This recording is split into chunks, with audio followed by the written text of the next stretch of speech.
Around the beginning of the 19th century, the world, especially Europe, started to change. Machines were used more, animals were used less, and people started migrating to cities. Different people had very different reactions to this, and a lot of different words started getting coined and thrown around to describe people's attitudes towards these changes, two of which would wind up sticking around for a very long time: socialism and communism. These two words were originally used more or less interchangeably to describe a lot of different people with vastly different ideas, like Robert. I mean, I'm glad they started with the Industrial Revolution. I'm glad they started it from a place of production, right? Like you have this change in production. You have this change in technology that changes production and therefore changes human societies forever. And that leads to the creation of socialism. The creation of this idea that the productive relations and the productive base conditions, our politics and our superstructure and everything. The ruling economic class is always going to be the ruling political class. That is an idea that largely stemmed at the time of the Industrial Revolution because massive changes in production were ongoing. And it was changing the way that human societies operated. So that's good, but I can already tell they're talking about socialism and communism like they're just these outdated ideologies, like they still don't make sense anymore, as if the capitalist economic class still isn't the ruling political class anymore, even though it's very obvious that they are. So they try and treat, Marx lived during the Industrial Revolution, so he came up with this crazy idea that the hitherto history of all existing societies is the history of class struggle. But that's stupid. There's no classes today. They just say like it's only an ideology that made sense during the Industrial Revolution, when of course it's not. Marxism is a science that constantly needs to be expanded and change its analysis as the actual system changes. But it's still extremely relevant and still by far the best way to explain the world and the system that we live in today. Robert Owen, Saint-Simon, Louis Blanc, Pierre Joseph, and plenty of others. All of these guys did focus on some common themes. They all talked about how the onset of the Industrial Revolution was making it possible for a few entrepreneurs to exploit their workers in order to make themselves very rich. And they all talked about how society needed to be radically reorganized in order to make things more fair. But after that, their agreement ended. It also makes sense that they're starting with Robert Owen, that they're starting with the Utopians. Because that is where... I was going to grab Socialism, Utopian, and Scientific. It's kind of stored behind some stuff back there, so I'm not going to grab it right now. But in Engels' book, Socialism, Utopian, and Scientific, he starts with Robert Owen, too. He's like, you had these utopian socialists who recognized how bad capitalism sucked. So they tried to make their own like workers' communities, but they were always crushed by the capitalists or by the capitalist state.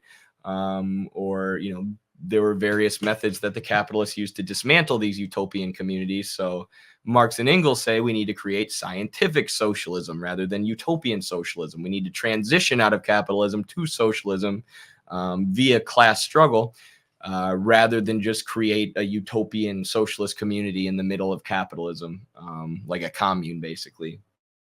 If not these rich business owners, who should own the factories and how should they be managed? Should we even have property? How should goods be distributed? And by who? How should we motivate people to work? Each socialist and each communist from the time would have given you a very different answer. One of the many documents from this early period was the Communist Manifesto. It was written by Karl Marx, who you've probably heard of, and also Friedrich Engels, who you might have? Maybe? I don't know. Anyway, according to them, a communist was someone who, among other things... Who the hell hasn't heard of Engels? Who hasn't heard of Marx and Engels? I don't know. Maybe I'm just too lost in the sauce of Marxism, and so I expect everyone to understand it. Wanted abolition of land as private property, free education, the requirement that everyone who can work does work, centralization of banks, communication, transportation, and everything else, I think? It's a little unclear. Requirement to work. I mean, every society has the requirement to work, right? Because if nobody worked in any society throughout history, everybody in that society would die. They would all perish because they wouldn't have food. So every society has the requirement to work. Marx and Engels just said that we should give people as much free time as we can. We should give them as much free time as technology will allow. Right? We know if we control production, we can produce enough for everyone. And we can produce enough for everyone to flourish, right? Like we can put a lot of our labor and energy into things that benefit the working class rather than just create a lot of profit, which is how production is organized now. We can put more into education and more into housing, more into sustainability, things like that. But then, we can reduce the work hours. We can divide things up more rationally. So the dirtiest, the worst, the most time consuming and energy consuming jobs can be divided up. So the people who do those jobs also have time to pursue intellectual pursuits and have time to spend with their family and have time to play sports or do whatever they want to do. Because the technology that we have, the technology created during the Industrial Revolution that's advanced since then, the productive technology would allow us to create a society like that where everybody's needs are met and everybody has a lot of time to develop themselves as a person. So it's not that everyone, I think by requirement to work, they're making it sound like, Marx and Engels just wanted the government to come in and make everybody work so long as they were physically able to do it at all.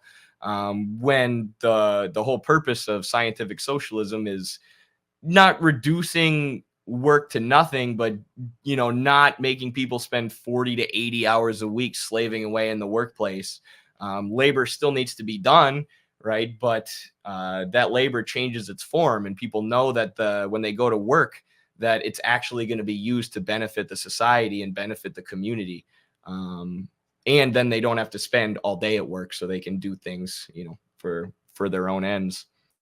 Everything else, I think? It's a little unclear. The way the document talks about things, it seems like they viewed communism as an extreme type of socialism, where socialists are just anyone who wants to help out the average worker, but communists are people who want to completely overturn the current work does work. We got to listen to this again. Centralization of banks, communication, transportation, and everything else, I think? It's a little unclear. The way the document talks about things, it seems like they viewed communism as an extreme type of socialism. Okay, I have a couple comments. First of all, this is like the textbook example of somebody who just read the manifesto and was like, that's what communism is. I understand communism. This is what Jordan Peterson did.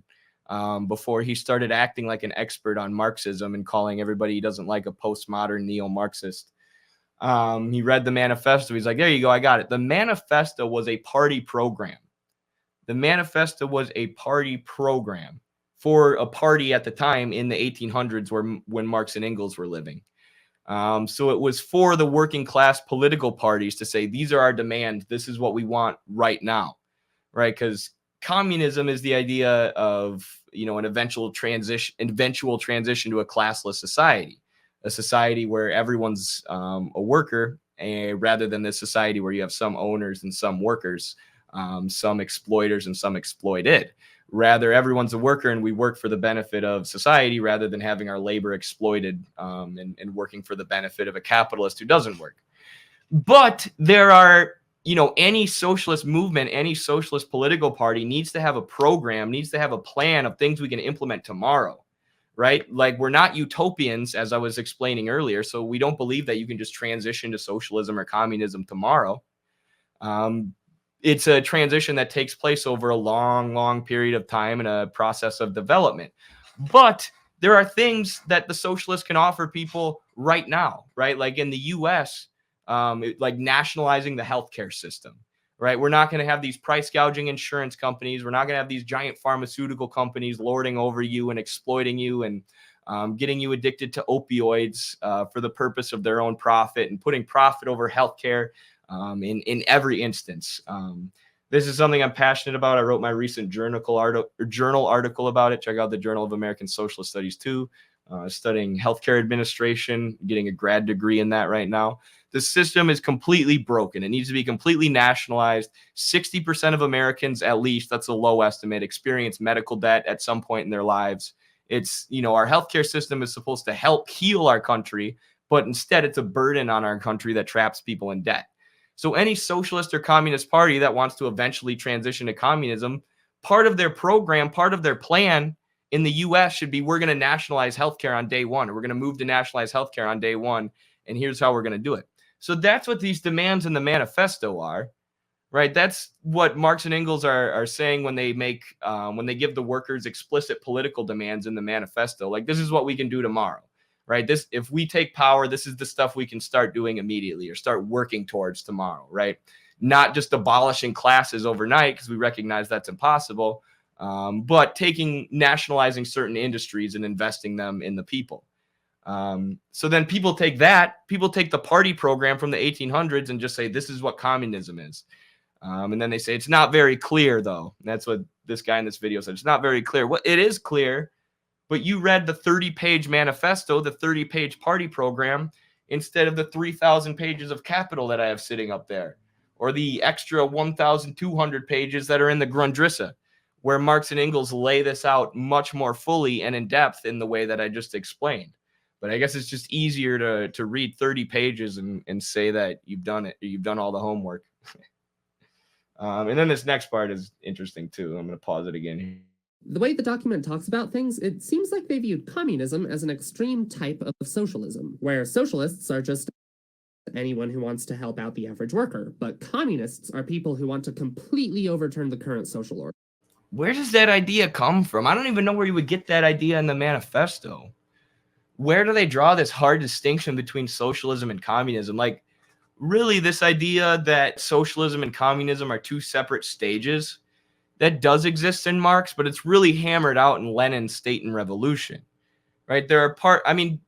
Once Marx comes up with his theory of the dictatorship of the proletariat, you could say that the theory exists that there is a transition, that socialism is a transitionary state out of capitalism that will eventually reach communism, right? But the manifesto was written before that. The manifesto was written before the Paris Commune, where Marx, came up with this term, coined this term, the dictatorship of the proletariat, that, moves society to socialism, and then socialism eventually leads to communism, the classless society. So at this time, in Marx's early years, he was saying that as soon as the worker seize power, you have communism, right? And then as the society develops, you're just moving to a higher and higher stage of communism. They thought they were going to be able to take the means of production into their own hands a lot faster, which they might have been able to if the European workers seized the means of production back in Marx's day. You wouldn't have had the development of imperialism to its current point, which prevents socialism from developing. But I digress. It's pretty theoretical. But either way, Marx was not making this hard distinction between socialists and communists, let alone that communists were people who want to tear down the whole society, and socialists are just people who want to help the workers. Like, what? That sounds like the way that Bernie Sanders described socialism. We're socialists. We just want to help out the workers a little bit. We're not like communists like Cuba, which maybe that's where they're getting this idea. Now, this document became incredibly influential, but the terminology it uses, with communist as a particularly radical subset of socialist, didn't really catch on. The word communism fell out of favor, and people started describing themselves mostly by how much they agreed with Marx. So instead of communism as a subset of socialism, we wound up with Marxism. I feel like you could read Wikipedia and you would get a better idea than this.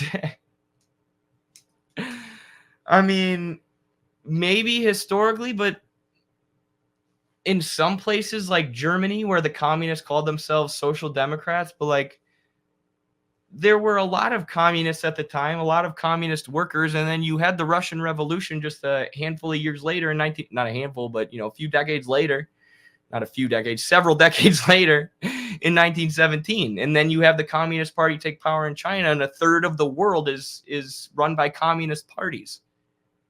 So what do you mean it fell out of favor? Communism was a specter haunting Europe at the time. It did not fall out of favor, and in fact, it was able to, like I said, a third of the world was run by communist governments.